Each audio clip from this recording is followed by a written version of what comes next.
大家好，我是超子。很多朋友不知道早餐吃什么，今天给大家分享一道简单、营养又好吃的早餐做法，大人孩子都爱吃。首先准备少许小葱，切成迷人的小葱花，再来少许蒜片，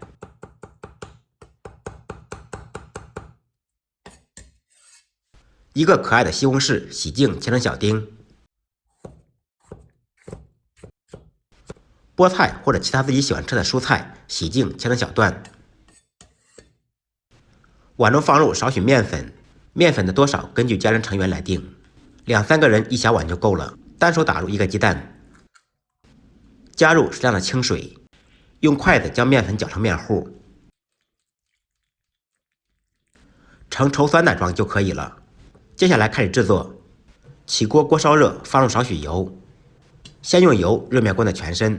这样炒菜看着就很舒服。油热以后，放入少许虾皮，爆出香味。炒香以后，放入葱花、蒜片，继续将小料炒香。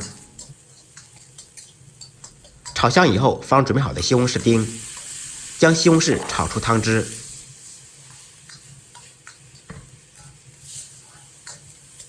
西红柿炒出水以后，抛入少许生抽酱油，加入适量的清水。大火烧开锅，撇去浮沫。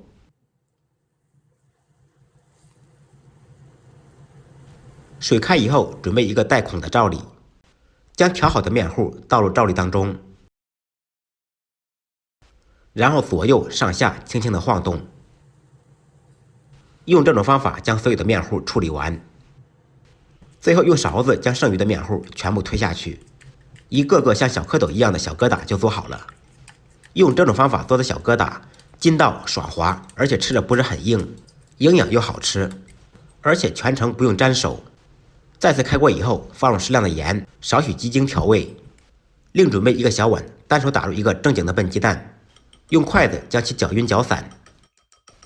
小疙瘩成熟以后，倒入打好的蛋液，用勺子轻轻的推动，这样鸡蛋显得特别多。放入准备好的菠菜或者其他蔬菜，再次开大火烧开锅。最后淋少许香油，一道简单、营养又好吃的早餐就做好了。